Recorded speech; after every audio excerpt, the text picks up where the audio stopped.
दोस्तों, आज हम माइंडसेट की दुनिया में एक सैर करते हैं जहां अमीरी और गरीबी के बीच का फर्क सिर्फ बैंक बैलेंस नहीं बल्कि माइंडसेट का है। Rich dad poor dad, 7 habits of highly effective people और द ई मिथ रिविजिटेड जैसी किताबों की रोशनी में देखें तो अमीर माइंडसेट वाले पहले अपने लिए एसेट्स बनाते हैं, यानी ऐसी चीजें जो हर महीने जेब में पैसा डालें। ये उन्हें चैन की नींद सोने का मौका देती है और उसके बाद ही वो अपने शौक पूरे करते हैं। इसके उलट गरीब माइंडसेट वाले पहले दुनिया को दिखाने में लग जाते हैं, फालतू चीजें खरीद के। नतीजा, जेब खाली, निवेश के लिए कुछ नहीं और जिंदगी बस गरीबी में कट जाता है। तो दोस्तों, याद रखिए, असली अमीरी बैंक में नहीं माइंडसेट में होती है। सोच बदलें, जिंदगी बदलेगी।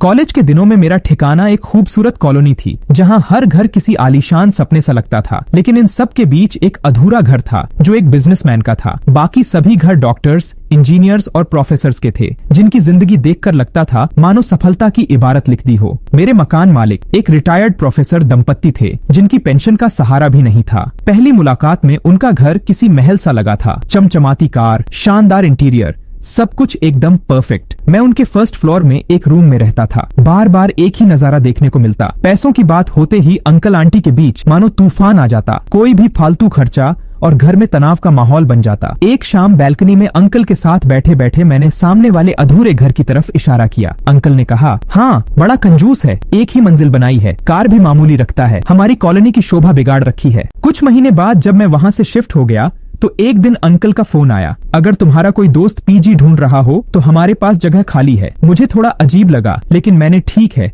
कह दिया। अगले ही दिन फिर फोन आया, किसी दोस्त से बात हुई? मैंने बताया कि हाँ, लेकिन उन्हें थोड़ा महंगा लग रहा है। अंकल ने झट से कहा, होगा ही, इतनी सुविधाएं तो दे रहे हैं। अगले ही दिन अंकल का फिर फोन आया। इस बार उनकी आवाज में एक हल्की सी मिन्नत थी, हम किराया कम करने को तैयार हैं, उन्हें भेज दो ना। लेकिन मेरे दोस्तों के लिए वो भी ज्यादा था और बात नहीं बनी। इस पूरे वाकये ने मुझे रिच डैड पुअर डैड की याद दिला दी। उस कॉलोनी में सिर्फ एक बिजनेसमैन का ही घर अधूरा था, लेकिन 10 साल बाद वही घर सबसे आलीशान बनकर खड़ा था। 3 मंजिलें, खूबसूरत बनावट। दूसरी बात, अंकल की होंडा सिटी अक्सर गराज में ही धूल खाती रहती, जबकि वो खुद ट्रैवल स्कूटर पर करते थे। शायद बचत करने की कोशिश, लेकिन उनकी बातों व्यवहार से साफ झलकता था कि अंदर ही अंदर पैसों की तंगी उन्हें भीतर तक खाए जा रही है। यही तो है गरीब मानसिकता की सबसे बड़ी गलती, दिखावे के लिए कर्ज में डूब जाना। सैलरी 5,000, लेकिन आईफोन 50,000 के, जरूरत से कई गुना बड़ी गाड़ी, वो भी लोन पर। 10-10 हजार की जीन्स, शूज, बस दिखावे की चमक दमक में खोए रहते हैं गरीब मानसिकता वाले। अमीर दिमाग तो हर चीज की असली वैल्यू एस्टिमेट करता है, सोचता है कि इससे जिंदगी में क्या फायदा होगा।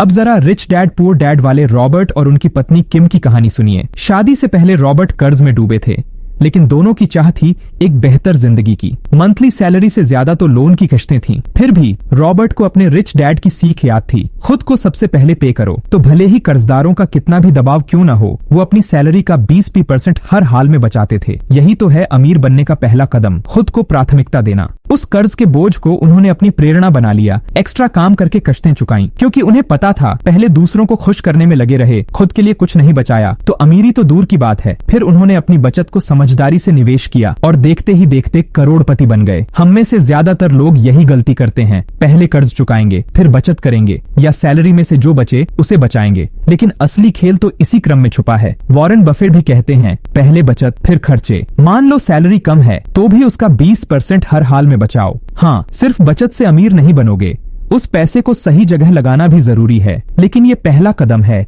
अमीरी की ओर। और हाँ, अमीर दिमाग वाले कभी सीखना नहीं छोड़ते, जिंदगी भर अपने हुनर निखारते रहते हैं। इसी सोच को 7 habits of highly effective people में शार्पन द सॉ कहा गया है, यानी खुद को निखारते रहो। कभी गौर किया है फेरारी या प्राइवेट जेट जैसे महंगे प्रोडक्ट्स का एड टीवी पर नहीं आता? क्योंकि वो जानते हैं उनके असली खरीदार टीवी देखकर टाइम नहीं बर्बाद करते, वो तो खुद को बेहतर बनाने में लगे होते हैं। ज्यादातर मिडिल क्लास मानसिकता वाले सोचते हैं, डिग्री ले ली, अब तो आराम ही आराम, ग्रेजुएशन, पोस्ट ग्रेजुएशन, PhD, बस अब तो टीवी देखो और चिल करो, नई चीजें सीखना, अरे ये तो दिमाग पर बोझ है। मिडिल क्लास बिजनेसमैन भी अक्सर इसी चक्कर में फंस जाते हैं। लेकिन अमीर मानसिकता वाले, उनके लिए सीखना तो जुनून है, सुकून है। बिल गेट्स को ही देख लो, अरबपति हैं, रिटायर हो चुके हैं, फिर भी हर वक्त किताबों में डूबे रहते हैं। नोट्स भी शेयर करते हैं अपनी वेबसाइट gatesnotes.com पर। उनके लिए सीखना कोई मजबूरी नहीं, बल्कि जिंदगी का एक रोमांचक हिस्सा है। बिल गेट्स रिटायर होकर भी दुनिया की सेहत सुधारने में लगे हैं। ये है असली अमीर मानसिकता।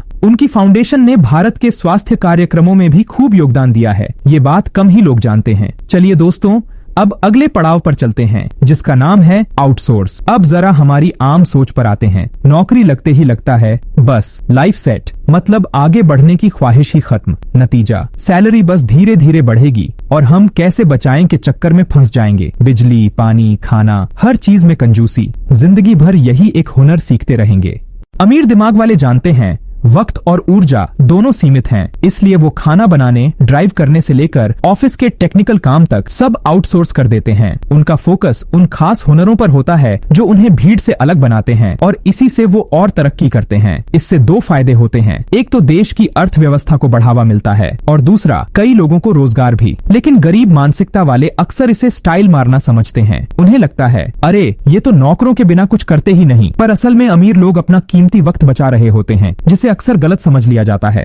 हाँ, इसका ये मतलब बिल्कुल नहीं कि सारे काम दूसरों पर डाल दो और खुद टीवी देखते रहो। मतलब ये है कि अगर आगे बढ़ने के लिए किसी और की मदद चाहिए तो झिझको मत, काम बांट दो और खुद तरक्की करते रहो। दोस्तों, अगला पॉइंट है कि थिंक विन विन, यानी सबकी जीत हो, किसी की हार नहीं। इसको समझने के लिए रिसर्चर्स ने एक मजेदार एक्सपेरिमेंट किया, जहां दो अनजान लोगों को एक कमरे में बिठाया गया। उनके सामने $100 रखे गए और उन्हें बताया गया कि इन्हें आपस में बांट लें, लेकिन दो शर्तें हैं। पहला बंदा बंटवारा तय करेगा और दूसरा इसे मंजूर या नामंजूर करेगा। मंजूर हुआ तो दोनों को हिस्सा मिलेगा, नहीं तो किसी को कुछ नहीं। अब खेल शुरू हुआ। 50-50 बंटवारे पर दूसरा बंदा खुश, 60-40 पर भी राजी। लेकिन जैसे ही पहला बंदा 70-30 करने लगा, दूसरे ने नाराज होकर सब गंवा दिया। यानी इंसान के जज्बातों का टिपिंग पॉइंट 70-30 के आसपास है। यह एक्सपेरिमेंट कई बार कई देशों में दोहराया गया, लेकिन नतीजा वही रहा। सोचने वाली बात है, $100 भले ही विकसित देशों में कम लगें, लेकिन विकासशील देशों में भी लोगों ने जीत के लिए कुछ नहीं चुना।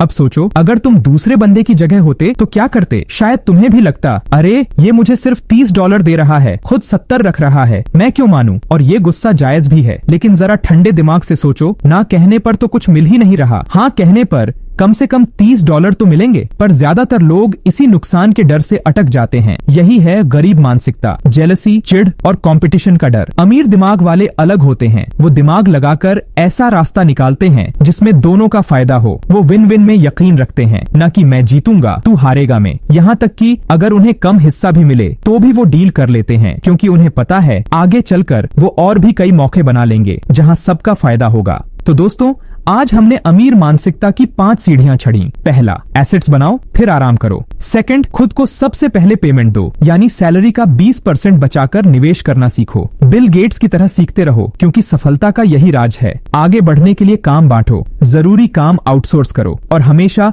विन विन सोचो, क्योंकि इससे सबका भला होगा, तुम्हारा भी। याद रखना, असली अमीरी बैंक बैलेंस में नहीं, बल्कि दिमाग की सोच में होती है। सोच बदलोगे तो जिंदगी अपने आप बदल जाएगी।